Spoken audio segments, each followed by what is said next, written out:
Hey beauties, we are Alicia and Nicole from Positive Image. We are hairstylists, salon owners, and business coaches here to help you navigate the ever-changing landscape of the beauty industry. We are sharing our secrets on creating a salon that thrives. So let's dive in. Hey, Nicole. Hey Alicia. Recently, we talked about furthering your education as a hairstylist and the responsibilities of salon owners and what all that looks like. And I think we briefly talked about what it would look like or what else there could be if maybe you couldn't continue to do hair behind the chair. Yeah, we touched based on like during the education, what other areas could you educate yourself in? And kind of gave us the idea to really explore what other areas that if you can't, for whatever reason, be working behind the chair, what else could you do? Because obviously you love working in the beauty industry, working with people, maybe not, but working in this industry where we get to make people feel amazing one way or the other. But if you can't physically stand, if you can't use your hands, if you have other ailments, what else can you do? What direction could you go into? Mhm. So where do you want to explore in it first? Well, I guess let's talk about you just listed a few good points of like reasons why you couldn't. Mhm. So, I think obviously there's plenty of people experience this, but I think it's also not talked about that um, some hairdressers can develop allergies and irritations on their skin, preventing them from continuing to be around color or hair products, um, as well as arthritis or tendinitis, or just inflammation in their body. Sometimes we have other things, like there's so many other different types of physical things that prevent us from standing or just doing the physical labor of working with our clients every day. Sometimes maybe we're just in an emotional capacity where we can't do that as well. So I think there's a lot of different things, and maybe not even things that we're listing there. Or maybe we're just somebody who wants to do one thing for 5 years and change again. Yeah. I think that's a valid factor too, is a lot of people like to change up what they're doing, but also still be an expert in a sense in what they switch into. Mhm. So I guess from there would be what kinds of things and areas could we branch out to? What other parts of the beauty industry are there? Well, I think, like, some of the things that come to mind, when we were talking about doing this topic was, like, sales rep. That's a really easy one to get into, and we've had a sales rep on here that did that transition. You could get right into just being a hair artist. Like, you just work on as a platform artist for a company, going from show to show to show, getting into education, working again for a company, color, cut, whatever it is, and just being one of their lead educators. So you're the one that gets to go to different salons to teach or again doing shows but focusing more on the hair education rather than the hair artistry side of things. You could also get into potentially product development. Like, how cool would it be to be in the lab and do testing of, like, different shampoo, conditioners, different kind of styling creams or color development within the company too, and use your knowledge from working behind the chair into developing products that could be prevent you from contact dermatitis or something, like, especially if you have a strong allergy. I think we often forget that there's a whole head office for every single brand. And so all of the office type jobs, which I think we don't immediately think about as a hairstylist because we're like, but we like to have our hands in there and get dirty and do all the things and work with the people. But sometimes maybe that's part of it is when you consider how many people who go to hair school who never actually step foot in a salon as an employee. And then further from that, the number of people who do their apprenticeship and never continue on to working as a licensed hairstylist on the floor. Like, there's just a lot of people that drop out of the industry, even though they love the industry.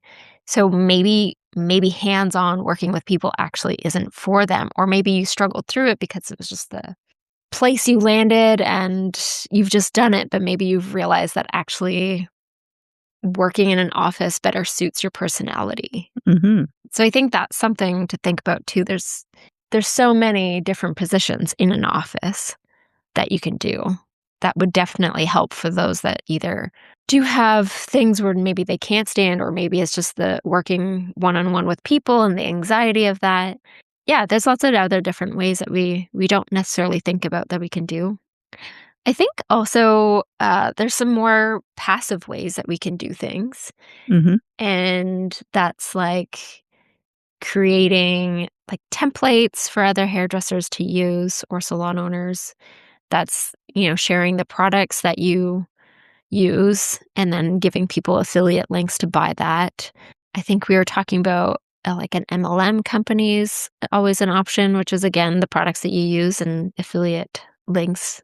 I feel like you mentioned some others. Yeah, other areas could be even outside of this too, like, let's just say you write a book and you're Mhm. getting your sales from your book.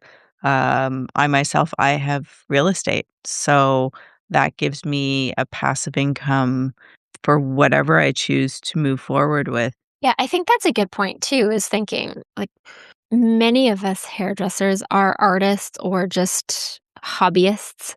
And we have several things that we like to put our little fingers into and play and learn and all those things. So I think that's something too is like maybe it's not actually hair related if it's a passive side thing, but we continue Mhm. to still have our full-time in hair, or maybe it grows to 50-50.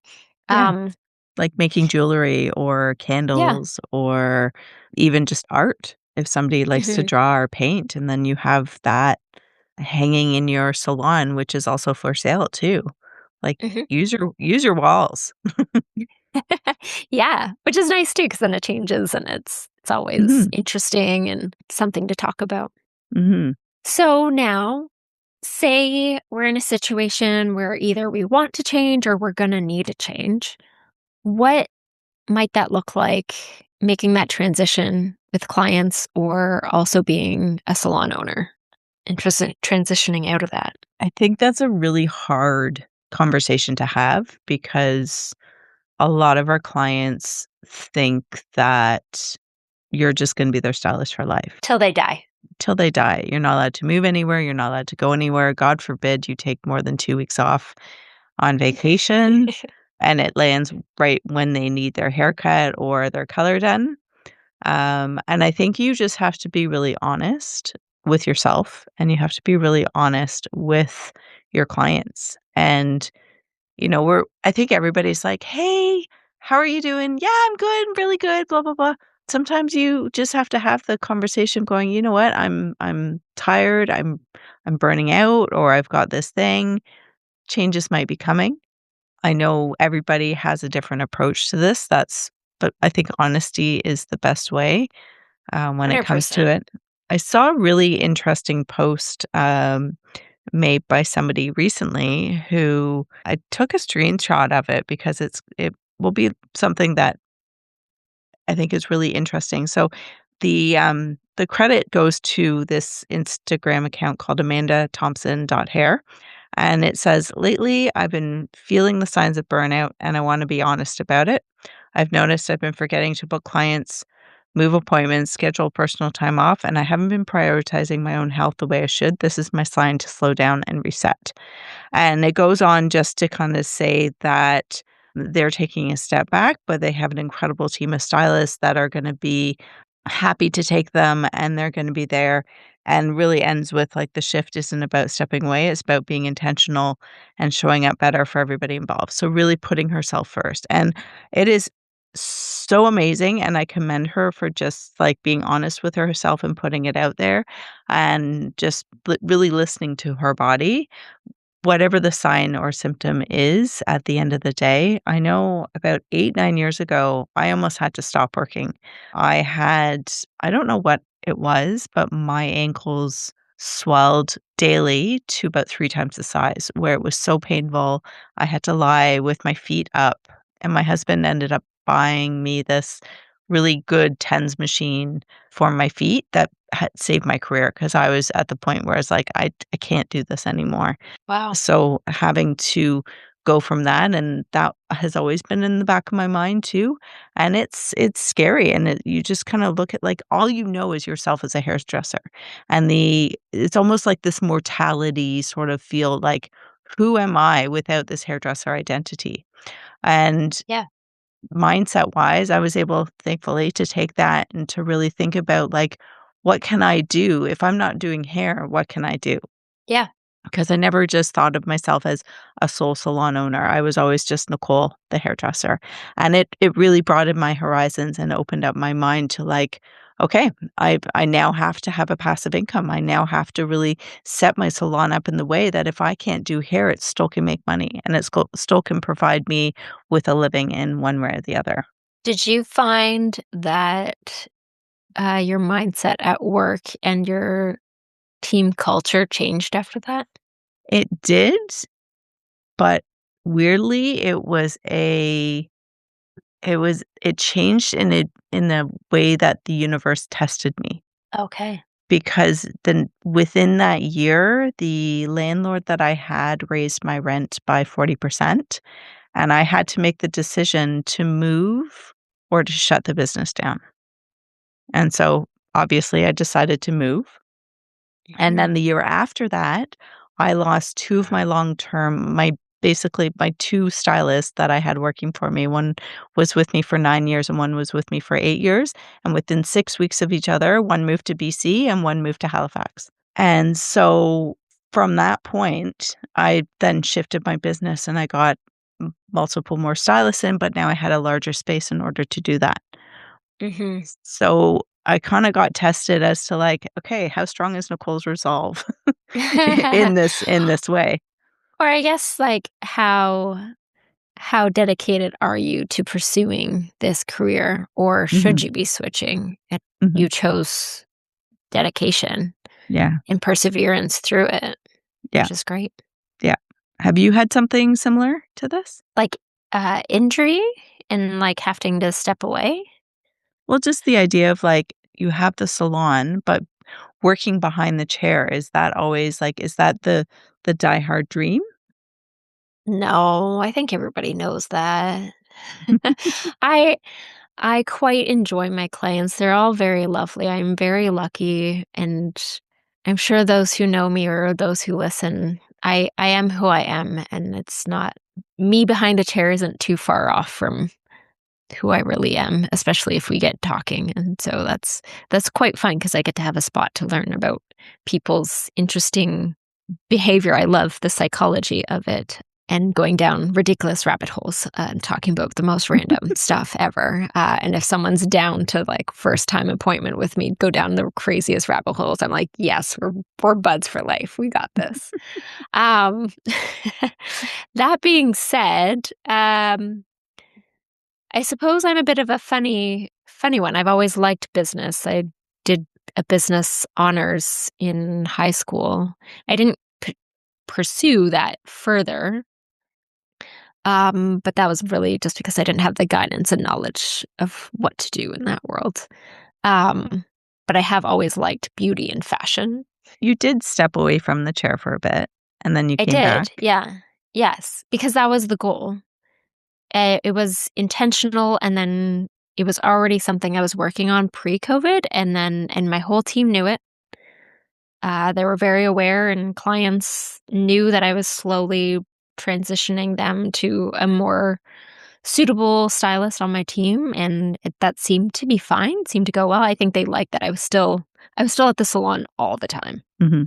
And then after the second lockdown, I just stopped completely because I hadn't done people's hair for 7 months anyway, so might as well put you into one of my stylist's chair and you'll be great. And I mean, so many people moved away as well, so, like, there's also that factor.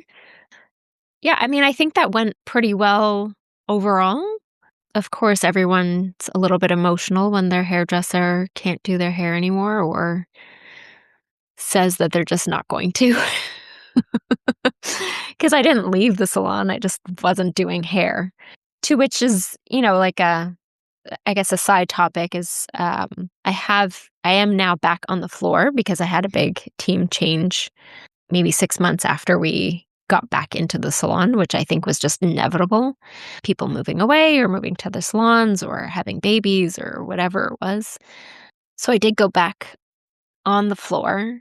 And what I would say I did notice for those that are considering going off is that my team definitely appreciated and benefited more when I worked with them versus just being there. And what did working with them look like? Just having at least a couple days on the floor working behind the chair with clients, so then you end up feeling like a coworker with them. Right. And then I think the other thing is I almost always have an apprentice or a junior stylist on the team, and the ability for them to watch what I do in Mm. my technique um, is just way more. Most of us are visual, so it's a lot easier for them to take it in versus me just showing them on a mannequin or a person when they have a model in to practice. They get to see the whole thing over and over again, just my way of doing things to actually understand to the full extent of what I'm teaching them. And then how easy was it for the clients? Like, so you stepped away, and I think COVID probably helped a lot of this. You stepped away and then you came back. So did you gain a lot of your initial clients back, or did you just get new ones and you left the clients if they were happy with your team members? Yeah, I guess it was a mix. Some people came back, some people didn't. Some people just, were already on to a whole nother stylist in a different salon, or they just moved. So I did have to rebuild, but that's generally never really a problem. Um, I would also say there was another time I ended up having knee surgery a few years back and had to be off for a few months, not quite consecutively, but almost consecutively. And that was a bit interesting. I did transfer clients to my team again at that time because I had to be off for so long. And I didn't find out until I let that stylist go that my clients felt as though they weren't allowed to see me again. Oh, weird. From Yeah. from that team member. From that stylist, yeah. Right. Which is also why they're just not at the salon Yeah. anymore. Yeah, yeah. And that, I think, is a really interesting topic because there are some people that feel that way, and there are some Mhm, people who have the team mentality where it doesn't matter whether you see me or my colleague or anybody as long as mhm, you're in the salon and we can mhm.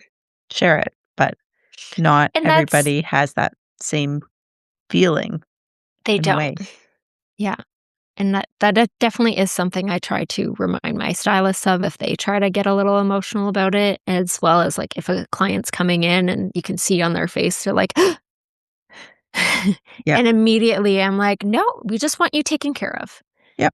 Doesn't matter who you see, your information's on file, and if you didn't like it, that's fine. If you liked it, that's great, but we just wanna make sure that you're taken care of." Mhm. Exactly. Because, like, you're not gonna be the right stylist for everybody, and I'm not gonna be the Yeah, right stylist for everybody. yeah, So, if somebody's gonna try a new stylist, I would so much rather them try it under my house, so to speak, yeah. rather than going to the neighbor's house. Yeah. I would say with that, I would support with what we're talking about in that, one of my senior stylists who's been with us almost since the beginning, and she's lovely and clients love her. We are we are actually very similar in the way that we do hair. We're similar in our professionalism and our mindsets, but we're not the same people. Mm, She's been on maternity leave twice now, and so often I've been available to take on her clients. Though Many of them don't actually wanna see me. Many of them do, but many of them don't, and they'll even go somewhere else or just not do their hair until she comes back. Oh, they're loyalists. Yeah, but it is just a little interesting, just the way people, make their choices because we are similar in what we like, the way we do hair. Mhm. And at the end of the day, like, the choice is up to the client. Oh, So if 100%. they don't wanna go to the person that you're recommending, that is okay too. Yeah, totally. And you are going to lose, sadly, you are going to lose clientele if you do step away or change. Even if you're trying to keep it under your house, you could potentially lose clients to different salons because, somebody might not feel comfortable just because you're saying it's okay to go to Sandy over here. They might not feel comfortable going to or 100%. sitting in a different chair too. So just Yeah, be mindful of that. And I think this is why I love getting other people to shampoo my clients or sometimes cash my clients out. It gives like allows them to have that conversation and to yeah. start a small relationship with that person. Maybe that's a fun side thought. I don't know if you have a difference of opinion on that. The same as it takes like 2 to 3 visits for a client to become loyal, I think it takes 2 to 3 times of inviting another stylist to interact with you and your client, even if it's just for like a minute. It m Because that client now has had multiple interactions Mhm. safely under your care, they now trust that person without knowing anything about that person. Yep. So I think that's a very good thing to consider. I think I've also heard of someone, maybe you've talked about it, or maybe it was another podcaster or salon owner who was talking about how they'll have them do their hair, they'll do their client's hair, let them know next time we're going to have this person do your hair, and they'll have the next person do the other person do their hair the next time, but then they'll go back to their original stylist the Mhm. third time. So then they just get that familiarity, and then also they can see the work and they can see if there's anything the client can communicate, if there's anything they want different or that didn't work out. I thought that was a really great way to transition as well. Yeah, definitely. After we've told our clients, what are some options of like, if you've decided you need to go into something else, are you just closing your salon or are you passing off the baton or like what might that look like? I think there's so many ways that you could go here, and I think it really comes down to how much you enjoy running a business and Mhm. what you want.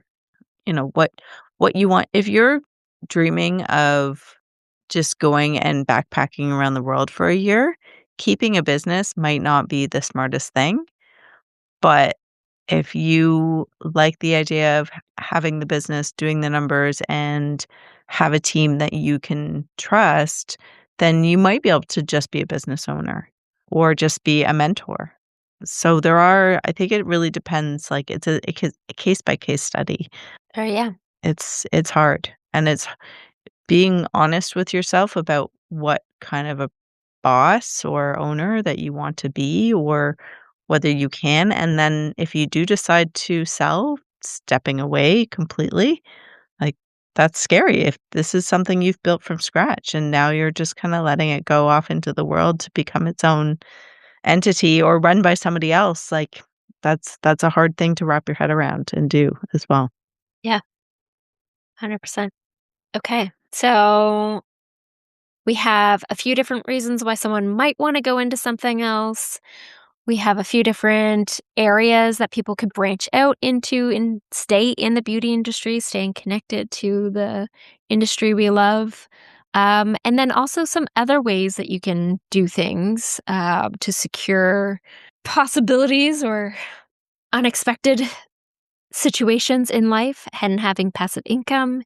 And then also what to do, how to handle transitioning away from clients or possibly your salon altogether. Yeah. Anything else? No, I think that was a perfect summary. Amazing. We'll see you all soon. See y'all soon. Bye. Thanks so much for listening in today. The Positive Image podcast exists to empower hairstylists and salon owners with real conversations, practical tools, and authentic stories, building confidence, connection, and community in the beauty industry. Subscribe to stay tuned in for our next episode.